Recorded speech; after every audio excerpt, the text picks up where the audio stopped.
അടുത്ത ടോപ്പിക് എന്ന് പറയുന്നത് ഫേസർ മെഷർമെൻറ്റ് യൂണിറ്റ് ആണ്. ഫേസർ മെഷർമെൻറ്റ് യൂണിറ്റ് എന്ന് പറഞ്ഞു കഴിഞ്ഞാൽ ഫേസർ എന്ന് പറഞ്ഞു കഴിഞ്ഞാൽ ഫേസ് ആംഗിളും മാഗ്നിറ്റ്യൂഡും ചേർന്നതാണ് എന്ത് ഫേസർ എന്ന് പറയുന്നത്. അപ്പോൾ അതിനെക്കുറിച്ചിട്ട് നല്ല രീതിയിൽ പഠിക്കണമെങ്കിൽ എന്താണ് ഫേസ്, മാഗ്നിറ്റ്യൂഡ് എന്താണെന്ന് മനസ്സിലാക്കണം. ഇപ്പോൾ ഈ ഫിഗറിൽ കാണിച്ചിരിക്കുന്നത് പോലെ ഒരു സൈൻ വേവ് ആണ് കാണിച്ചിരിക്കുന്നത്.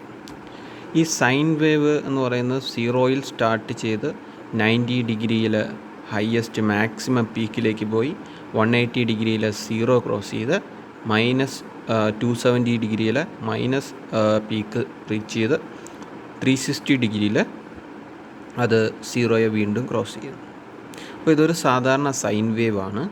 ഇതിൻ്റെ ഫേസ് എന്ന് പറഞ്ഞു കഴിഞ്ഞാൽ ഇവിടെ കാണിക്കുന്ന ഈ 0 ഡിഗ്രി എന്ന് പറയുന്നത് റെഫറൻസ് ആക്കി എടുത്തതുകൊണ്ട് നമുക്ക് മാക്സിമം പീക്ക് കിട്ടുന്നത് വരെയുള്ള ആംഗിൾ, അതായത് ഏത് ആംഗിളാണ് എടുക്കുന്നത്?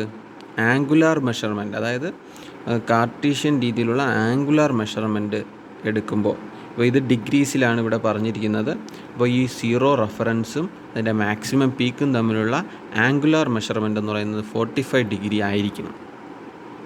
ഇങ്ങനെയാണ് സാധാ ഒരു സൈൻ വേവിൻ്റെ ഫേസ് എന്ന് പറയുന്നത്. ഇതിൻ്റെ മാഗ്നിറ്റ്യൂഡ് എന്ന് പറഞ്ഞു കഴിഞ്ഞാൽ ഈ ഫേസറിൻ്റെ മാക്സിമം പീക്ക് എന്ന് പറയുന്നതാണ് അതിൻ്റെ മാഗ്നിറ്റ്യൂഡ് എന്ന് പറയുന്നത്. AC സിഗ്നൽസിന് മാത്രമേ ഫേസറുള്ളൂ, ഒരിക്കലും DCക്ക് ഫേസ് ആംഗിൾ ഇല്ല. ഫേസ് ആംഗിൾ വരാൻ കാരണം എന്ന് പറയുന്നത് ആൾട്ടർനേറ്റിംഗ് ആയിട്ട് വേരി ചെയ്തുകൊണ്ടിരിക്കുന്ന ഒരു പാരാമീറ്ററിന് മാത്രമേ നമുക്ക് ഫേസ് ആംഗിളും പറയാൻ സാധിക്കുകയുള്ളൂ. അപ്പോൾ അതാണ് ഫേസർ എന്നുകൊണ്ട് ഉദ്ദേശിക്കുന്നത്. അപ്പോൾ എന്തിനാണ് ഫേസേഴ്സ് നമുക്ക് പവർ സിസ്റ്റത്തിൽ അല്ലെങ്കിൽ മെഷർമെൻറ്റ് ചെയ്യുമ്പോൾ ആവശ്യമായി വരുന്നത്? ഒരു AC സിഗ്നലിനെ നമുക്ക് എത്ര സിംപ്ലിഫൈഡ് ആയിട്ട് റെപ്രസെൻ്റ് ചെയ്ത് കഴിഞ്ഞാൽ, ഫേസറും ഫേസ് മാഗ്നിറ്റ്യൂഡും ഫേസ് ആംഗിളും വെച്ചിട്ട് റെപ്രസെൻ്റ് ചെയ്ത് കഴിഞ്ഞാൽ നമുക്ക് അതിൻ്റെ വേരിയേഷൻസ് നമുക്ക് സ്റ്റഡി ചെയ്യാൻ സാധിക്കും. കൂടാതെ ഇനി വേറൊരു AC സിഗ്നൽ ഫേസ് ആംഗിൾ വ്യത്യസ്തമായിട്ടുള്ളൊരു ഫേസർ വരികയാണെങ്കിൽ ഇതും കൂടെ കമ്പയർ ചെയ്ത് ഇതെത്ര ഫേസ് ആംഗിൾ ഡിഫറൻസിലാണ് ഈ രണ്ട് വേവ്സും ഇരിക്കുന്നു എന്നുള്ളത് നമുക്ക് മനസ്സിലാക്കാൻ സാധിക്കും.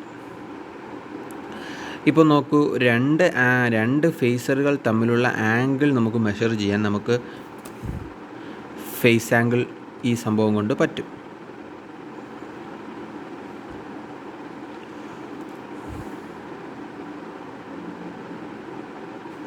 അതായത് നമുക്ക് 3 ഫേസ് സിസ്റ്റത്തിൽ നിങ്ങൾ പഠിച്ചിട്ടുണ്ട്. 3 ഫേസുകളാണുള്ളത്. ആ 3 ഫേസുകളും തമ്മിലുള്ള ഡിഫറൻസ് എന്ന് പറയുന്നത് 120 ഡിഗ്രി ഇലക്ട്രിക്കലാണ്, അല്ല 120 ഡിഗ്രി ഇലക്ട്രിക്കലി മാറി നിൽക്കുന്നത് കൊണ്ടാണ് 3 ഫേസ് സിസ്റ്റത്തിന്, സ്റ്റാർ കണക്ഷൻ സിസ്റ്റത്തിന് എപ്പോഴും 120 ഡിഗ്രി ഡിഫറൻഷ്യേറ്റ് ചെയ്യുന്നതാണ്. ഒരു ഫാന് നമ്മുടെ മുകളിലുള്ള വീട്ടിൻ്റെ മുകളിൽ യൂസ് ചെയ്യുന്ന നമ്മുടെ സീലിംഗ് ഫാന് 120 ഡിഗ്രിയാണ്. സ്റ്റാർ കണക്റ്റഡ് സിസ്റ്റം പോലെയാണ് അതിൻ്റെ അറേഞ്ച്മെൻറ്റ് ഇരിക്കുന്നത്. 120 ഡിഗ്രി എപ്പാർട്ടാണ് 3 ലീഫും ഇരിക്കുന്നത്. അതുപോലെയാണ് സ്റ്റാർ കണക്ട് സിസ്റ്റത്തിൽ നമ്മൾ ലൈൻസ് പ്രൊവൈഡ് ചെയ്യുന്നത്. അപ്പോൾ ആ 120 ഡിഗ്രി രണ്ട് ഫേസുകൾ തമ്മിൽ ഉള്ള ഡിഫറൻസ് എന്ന് പറയുന്നത് 120 ഡിഗ്രിയാണ്.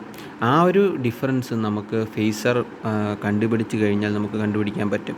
ഇപ്പോൾ സപ്പോസ് ഒരു ഫേസ് ആംഗിൾ എന്ന് പറയുന്നത് 45 ഡിഗ്രിയും അടുത്ത ഫേസ് എന്ന് പറയുന്നത് 60 ഡിഗ്രിയുമാണെങ്കിൽ 60 - 45 എടുക്കുമ്പോൾ ആ രണ്ട് സിഗ്നലുകൾ തമ്മിലുള്ള ഫേസ് ആംഗിൾ നമുക്ക് സെലക്ട് ചെയ്യാൻ പറ്റും. മാഗ്നിറ്റ്യൂഡ് നമുക്ക് ഗ്രാഫിൽ നിന്ന് നമുക്ക് പ്ലോട്ട് ചെയ്യാൻ സാധിക്കും. അപ്പോൾ അതാണ് പറയുന്നത്, phase angle is the distance between signal sinusoidal peak and the specified reference. അത് നമ്മളാണ് തീരുമാനിക്കുന്നത്. ആ റെഫറൻസ് വെച്ചുള്ള ആംഗുലാർ മെഷറിനെയാണ് ഫേസർ എന്ന് പറയുന്നത്. Phasor magnitude is related to amplitude of the sinusoidal signal. Sinusoidal സിഗ്നലിൻ്റെ ആംപ്ലിറ്റ്യൂഡാണ് മാഗ്നിറ്റ്യൂഡ് എന്ന് പറയുന്നത്. ഓക്കെ,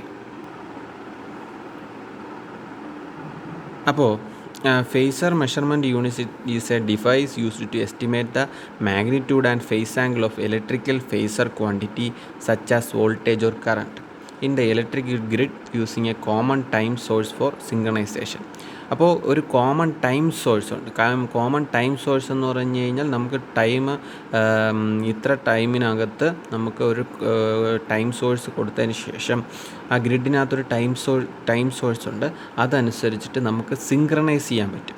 2 വേവുകളെ 2 സിഗ്നൽസുകളെ സിങ്ക്രണൈസ് ചെയ്ത് നമുക്ക് പോകാൻ പറ്റും. ഇപ്പോൾ ഒരു ഭാഗത്ത് നിന്ന് അയക്കുന്ന ഒരു സിഗ്നലാണെങ്കിൽ അത് ഡെസ്റ്റിനേഷനിൽ എത്തുമ്പോൾ അത്രയും ഫേസ് ആംഗിളിൽ ചേഞ്ച് ഉണ്ടോ അല്ലെങ്കിൽ മാഗ്നിറ്റ്യൂഡിൽ ചേഞ്ച് ഉണ്ടോ എന്നുള്ളതൊക്കെ നമുക്ക് സിങ്ക്രണൈസ് ചെയ്ത് നമുക്ക് സ്റ്റഡി ചെയ്യാൻ പറ്റും. Time synchronisation is usually provided by GPS എന്ന് ഗ്ലോബൽ പൊസിഷനിങ് സിസ്റ്റം. അത് നിങ്ങൾ മൊബൈൽ യൂസ് ചെയ്യുന്ന GPS പോലെ തന്നെ നമുക്ക് ദൂരെയുള്ള സ്ഥലങ്ങളിലുള്ള ഈ ഇത്തരം സിസ്റ്റംസുകളെ സിങ്ക്രണൈസ് ചെയ്തുകൊണ്ട് സിങ്ക്രണൈസ്ഡ് റിയൽ ടൈം മെഷർമെൻറ്റ് നമുക്ക് ഇതുവഴി സാധിക്കുകയും ചെയ്യും. PMU are capable of capturing samples from waveform in quick succession and reconstructing the phasor quantity. അപ്പോൾ PMU എന്താണ് ചെയ്യുന്നത്? ആക്ച്വലി നമ്മൾ ആ ഫേസ് ആംഗിളും അതിൻ്റെ മാഗ്നിറ്റ്യൂഡും സാമ്പിൾ ചെയ്ത് അത് ഡിജിറ്റൈസ് ചെയ്ത് നമ്മൾ ഡിജിറ്റൽ വോൾട്ട്മീറ്ററിൽ പറഞ്ഞതുപോലെ ഡിജിറ്റൽ ഫോർമാറ്റിലേക്ക് അതിനെ കൺവേർട്ട് ചെയ്ത് അതിനെ ഡാറ്റ സെൻഡ് ചെയ്യുകയാണ് ചെയ്യുന്നത് GPS യൂസ് ചെയ്തിട്ട്. ആ ഒരു ഫേസർ ക്വാണ്ടിറ്റി നമുക്ക് റീജനറേറ്റ് ചെയ്യാൻ പറ്റും. ഇത്തരം ഡാറ്റ വെച്ചിട്ട് നമുക്ക് റീജനറേറ്റ് ചെയ്ത് നമുക്ക് സ്കാഡയിലോട്ടോ മറ്റ് കാര്യങ്ങളിലോ നമ്മൾ വെർച്വൽ ഇൻസ്ട്രുമെൻറ്റേഷനിലേക്ക് നമ്മൾ കൊടുത്തതിന് ശേഷം നമുക്കത് സ്റ്റഡി ചെയ്യാൻ സാധിക്കും. Resulting measurement is known as synchro phasor എന്ന് പറയാം. സിങ്ക്രണൈസ് ചെയ്തിരിക്കുന്ന ഫേസറാണ് സിങ്ക്രോ ഫേസർ എന്ന് പറയുന്നത്. These time synchronized measurements are important because the grid supply. Grid എന്ന് പറഞ്ഞാൽ എന്താണ്? നമ്മുടെ വീട്ടിൽ സപ്ലൈ കൊടുക്കുന്നത് ഒരു 11 kV ലൈനിൽ നിന്നാണ്. ആ 11 kV വരുന്നത് ഒരു 110 kVയുടെ സബ്സ്റ്റേഷനിൽ നിന്നോ 220 kVയുടെ സബ്സ്റ്റേഷനിൽ നിന്നോ ഒക്കെയാണ്. അപ്പോൾ ആ 110 kV സബ്സ്റ്റേഷനുകൾ തമ്മിൽ ഇന്ത്യ മൊത്തം അല്ലെങ്കിൽ കേരളം മൊത്തമുള്ള സബ്സ്റ്റേഷനുകളും ജനറേറ്റിംഗ് സ്റ്റേഷനുകളും ഒരു നെറ്റ്വർക്ക് പോലെ കണക്ട് ചെയ്ത് വച്ചിട്ടുണ്ട്. എവിടെയാണോ നമുക്ക് പവർ കൂടുതൽ ആവശ്യമുള്ളത് അവിടെ ഡിസ്ട്രിബ്യൂട്ട് ചെയ്യാൻ അല്ലെങ്കിൽ സപ്ലൈ ചെയ്യുന്ന രീതിയിലാണ് അത് വർക്ക് ചെയ്യുന്നത്. അപ്പോൾ ആ സിസ്റ്റമാണ് ഗ്രിഡ് എന്ന് പറയുന്നത്. അപ്പോൾ നമുക്ക് ഒരു സൈഡിൽ പവർ അല്ലെങ്കിൽ സപ്ലൈ വേണമെങ്കിൽ നമുക്ക് അത് കൺട്രോൾ ചെയ്യുന്ന ഒരു സംഭവമുണ്ട്. ആ സംഭവം അനുസരിച്ചിട്ട് ആ ഒരു സൈഡിലേക്ക് പവറിനെ ഡിസ്ട്രിബ്യൂട്ട് ചെയ്യാൻ പറ്റുന്ന ഒരു സ്റ്റേജാണ് ഗ്രിഡ് എന്ന് പറയുന്നത്. അപ്പോൾ ആക്ച്വലി നിങ്ങൾ ഹയർ സെമിസ്റ്ററുകളിൽ ഗ്രിഡ് എന്താണെന്നും പവർ സിസ്റ്റം എന്താണെന്നും കൂടുതൽ പഠിക്കും. അപ്പോൾ ഈ ഗ്രിഡ് എന്ന് പറയുന്ന വാക്കിന് ഉദ്ദേശിക്കുന്നതെന്ന് പറഞ്ഞാൽ നെറ്റ്വർക്ക് സിസ്റ്റമാണ്. നെറ്റ്വർക്ക് എന്ന് പറഞ്ഞാൽ നമ്മുടെ ഇൻ്റർനെറ്റ് കൊടുക്കുന്ന നെറ്റ്വർക്കല്ല, സപ്ലൈ നമ്മുടെ പവർ സപ്ലൈ ഉള്ള ഒരു നെറ്റ്വർക്ക് സിസ്റ്റമാണ് ഗ്രിഡ് എന്ന് പറയുന്നത്. ഇൻ്റർ കണക്റ്റഡ് ആയിട്ട് ഇപ്പോൾ ഒരു സ്റ്റേറ്റും തമ്മിൽ ഒരു രാജ്യവും തമ്മിൽ അല്ലെങ്കിൽ ഒരു കൺട്രിയും തമ്മിൽ ഗ്രിഡുകൾ കണക്റ്റഡാണ്. സ്റ്റേറ്റ് എന്ന് പറഞ്ഞാൽ ഇപ്പോൾ തമിഴ്നാട് സ്റ്റേറ്റിനകത്ത് എക്സ്ട്രാ പവർ ഉണ്ടെങ്കിൽ നമുക്ക് ആ ഗ്രിഡിൽ നിന്നും നമുക്ക് കേരളത്തിൻ്റെ ഗ്രിഡിലോട്ട് കൊടുത്ത് അവർ എമൗണ്ട് പൈസയ്ക്ക് നമുക്ക് സപ്ലൈ അല്ലെങ്കിൽ പവർ നമുക്ക് തരേണ്ടതാണ്. അപ്പോൾ നമുക്കും തിരിച്ച് കൊടുക്കാം. അപ്പോൾ ഇൻ്റർ കണക്റ്റഡ് ആയിട്ടുള്ള സംഭവത്തിനെയാണ് ഗ്രിഡ് എന്ന് പറയുന്നത്. അപ്പോൾ ഇതിൽ ഈ ഗ്രിഡിൻ്റെയൊക്കെ പ്രത്യേകത എന്ന് പറഞ്ഞു കഴിഞ്ഞാൽ ഫ്രീക്വൻസി വച്ചിട്ടാണ് നമ്മൾ പവർ കൺവേർഷൻ നടത്തുന്നത്. എവിടെയാണോ നമ്മളിപ്പം ഹയർ പൊട്ടൻഷ്യലിൽ നിന്നും ലോവർ പൊട്ടൻഷ്യലിലേക്കാണ് നമ്മുടെ ചാർജസ് പോകുന്നു എന്ന് ഫിസിക്സിലും ഇലക്ട്രിക്കലിലുമൊക്കെ പറയും പോലെ ഹയർ ഫ്രീക്വൻസിയിൽ നിന്നും ലോവർ ഫ്രീക്വൻസിയിലേക്കാണ് പവർ ട്രാൻസ്മിറ്റ് ചെയ്യാൻ പറ്റുന്നത്. അപ്പോൾ നമ്മൾ ഒരു സ്ഥലത്ത് നിന്നും വേറെ സ്ഥലത്തേക്ക് നമുക്ക് പവർ ട്രാൻസ്മിറ്റ് ചെയ്യണമെങ്കിൽ നമ്മൾ ഒരു സൈഡിലുള്ള ഫ്രീക്വൻസിയിൽ വ്യത്യാസം വരുത്തി മറ്റേതിനേക്കാൾ കുറഞ്ഞ ഫ്രീക്വൻസി നമ്മൾ അഡ്ജസ്റ്റ് ചെയ്യുമ്പോൾ നമ്മൾ ഹയർ ഫ്രീക്വൻസിയിൽ നിന്നും പവർ ലോവർ ഫ്രീക്വൻസിയിലേക്ക് ഫ്ലോ ചെയ്യും. അങ്ങനെയാണ് ഒരു സിസ്റ്റം വർക്ക് ചെയ്യുന്നത്. അപ്പോൾ അതൊക്കെ മെയിൻറ്റെയിൻ ചെയ്യാൻ വേണ്ടി ഫേസർ നമുക്ക് വേണം. ഫേസറിൻ്റെ നോക്കിക്കഴിഞ്ഞാൽ നമുക്ക് ഫ്രീക്വൻസി എല്ലാം നമുക്ക് കണ്ടുപിടിക്കാൻ സാധിക്കും. PMU is also used for measure the frequency. അതാണ് ഞാൻ പറഞ്ഞു വന്നത്. ഫ്രീക്വൻസി നമുക്ക് മെഷർ ചെയ്യാനും അതായത് ഫ്രീക്വൻസി മെഷർ ചെയ്യാൻ ഉപയോഗിക്കുന്ന ഒരു ഇൻസ്ട്രുമെൻ്റ് തന്നെയാണ് PMU എന്ന് പറയുന്നത്. Typical commercial PMU reports measurements with high temporal resolution in the order of 30 to 60 measurements per seconds. അപ്പോൾ ഫേസർ മെഷർമെൻ്റ് എന്ന് പറഞ്ഞാൽ ഒരു 30-60 മെഷർമെൻറ്റ്സ് നമുക്ക് ഫേസർ മെഷർമെൻറ്റുകൾ എടുക്കാൻ പറ്റുന്ന രീതിയിലുള്ള കേപ്പബിലിറ്റി ഉള്ള ഒരു ഇൻസ്ട്രുമെൻ്റാണ്. These helps engineers in analysing dynamic events and in the grid which is not possible with traditional SCADA measurements that generate one measurement every 2 or 4 seconds. അപ്പോൾ നമുക്ക് സ്കാഡ എന്ന് പറയുന്നതും നമ്മുടെ ഒരു സ്കാഡ എന്ന് പറയുന്നത് ഈ PMU പോലെ അല്ലെങ്കിൽ വിർച്വൽ ഇൻസ്ട്രുമെൻറ്റേഷൻ പോലുള്ളൊരു സോഫ്റ്റ്വെയർ തന്നെയാണ്. ഈ ഇൻഡിവിജ്വലായിട്ട് ഓരോ സ്ഥാപനങ്ങളിൽ ഉപയോഗിക്കുന്ന ഒരു സോഫ്റ്റ്വെയറാണ് സ്കാഡ മെഷർമെൻ്റ് എന്ന് പറയുന്നത്. സ്കാഡയ്ക്കകത്ത് പല മെഷർമെൻറ്റുകൾ നമുക്ക് ഇൻബിൽറ്റ് ചെയ്തുകൊണ്ട് നമുക്ക് മെഷർ ചെയ്യാൻ നമുക്ക് സാധിക്കും. അപ്പോൾ അതുപോലുള്ള സ്കാഡ 2 to 4 seconds എടുക്കുന്ന സംഭവം 30-60 മെഷർമെൻറ്റ്സ് നമുക്ക് എടുക്കാൻ പെർ സെക്കൻഡിൽ നമുക്ക് എടുക്കാൻ പറ്റും.